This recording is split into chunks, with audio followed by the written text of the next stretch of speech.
Let's list off the top 25 college football rankings. At number 25, the Penn State Nittany Lions. 24, the Northwestern Wildcats. 23, the Oregon Ducks. 22, the Wisconsin Badgers. 21, the Miami Hurricanes. 20, the Louisiana Ragin' Cajuns. 19, the Oklahoma State Cowboys. 18, the Liberty Flames. 17, the Texas Longhorns. 16, the Coastal Carolina Chanticleers. 15, the USC Trojans. 14, the Notre Dame Fighting Irish. 13, the Iowa Hawkeyes. 12, North Carolina Tar Heels. 11, the Iowa State Cyclones. 10, the Florida Gators. 9, the Cincinnati Bearcats. 8, Indiana Hoosiers. 7, the Ohio State Buckeyes. 6, the Georgia Bulldogs. 5, the Texas A&M Aggies. 4, the LSU Tigers. 3, the Oklahoma Sooners. 2, the Clemson Tigers. And finally at number 1, Alabama Crimson Tide.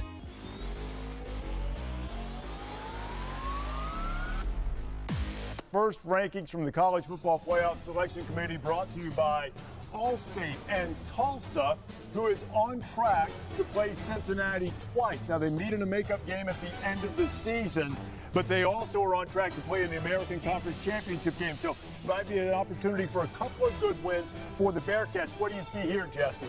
Yeah, I'm going to look at Tulsa, Reese. That's the big story. I think Cincinnati trying to become the first group of 5 team to crash the party in the playoff. They need Tulsa to be ranked. They need SMU to be ranked down the line. Cincinnati passes the eye test. They play phenomenal defense. Desmond Ridder has been great throwing the football. They look complete. The issue as a group of 5, obviously, is the strength of schedule. But seeing Tulsa ranked right here, certainly good news for Cincinnati's resume. We'll see how this impacts Cincinnati down the road. Undefeated Marshall, Auburn, Oklahoma State, and Iowa. Iowa's 2 losses have been very close. Their 3 wins have been very impressive. The athletic director at Iowa, Gary Barta, is the new chair of the selection committee, and he will be with us live in just a few minutes. That's 21 through 25. Let's look at this next group. And the Chanticleers of Coastal Carolina, undefeated at 8-0, a spot behind Matt Brown's team, who has a big game this weekend. What are you looking for here, Joey? And there sits USC sitting at 3-0 at number 18. Now, the other key is we don't see Oregon yet. So you assume that Oregon is now a top 15 team. When you talk about Pac-12 football, the resumes aren't great. USC, Oregon don't play each other in the regular season, but if both teams continue to win, maybe they both get into that top 15, maybe a top 10 for the Pac-12 championship. The winner might have a shot if they can get high enough to get into the playoff. Yeah, I'm a little bit surprised to see Wisconsin at 2-1. They've lost their toughest game, and I know through no fault of their own, they've only been able to play 3.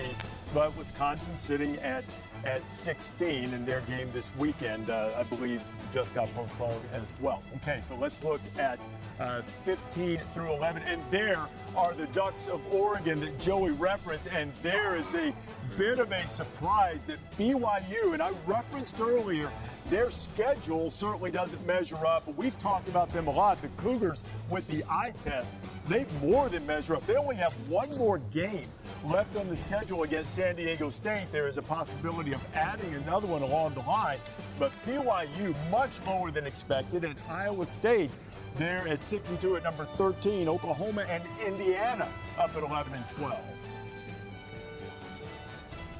So that's how it looks, 11 through 15. So let's now get to the top 10. Oklahoma surging after those 2 early losses and the impressive win. At number 10 is Miami. The Hurricanes sitting in the top 10, David. Well, I mean, and listen, Miami, you think about their schedule coming up. They're still not technically out of it yet. They're kind of forgotten, haven't played great football where you think they're, a playoff contender, but they're still very much in the mix at 10. Just ahead of the Hurricanes at number 9 is Georgia. I think that's a little higher than I expected for the Bulldogs, Kirk. I'm still blown away. We got BYU down at 14 and Indiana at 12. BYU AD may want to get on that hotline to Seattle as quick as possible, and he wanted to see where the rankings are. Well, now you know where you are. You better find any game you can find to climb the ladder. But Georgia, I think that's a little high personally for Georgia at 9. I think it's very high. I wasn't surprised at all that Indiana was where it was at 12, but Georgia at 9, higher than expected. And we'll have Kalani Sitake, the head coach of BYU, joining us later on in this edition of College Football Playoff Top 25. At number 8, the Northwestern Wildcats at 5-0, and they are right on the verge of clinching the Big Ten West. If they could stay undefeated, I mean, they've got a lot of room to move with a potential showdown with Ohio State. I think that we were so focused on Wisconsin and where Wisconsin might be if they beat Northwestern, and all Northwestern did was go out and dominate that Wisconsin team, and deserves the ranking that I thought they might sneak up even a little bit higher. So that's a great start with the first rankings, and still a lot of work and a lot of wood to chop in front of them. And a lot of opportunity, and at this stage of the year, isn't that all you really want? And Northwestern has it in front of them. At number 7, the Cincinnati Bearcats. We talked about them at 8-0. Cincinnati has a game against Temple this weekend, and then they'll finish up almost certainly with 2 games against Tulsa, Joey.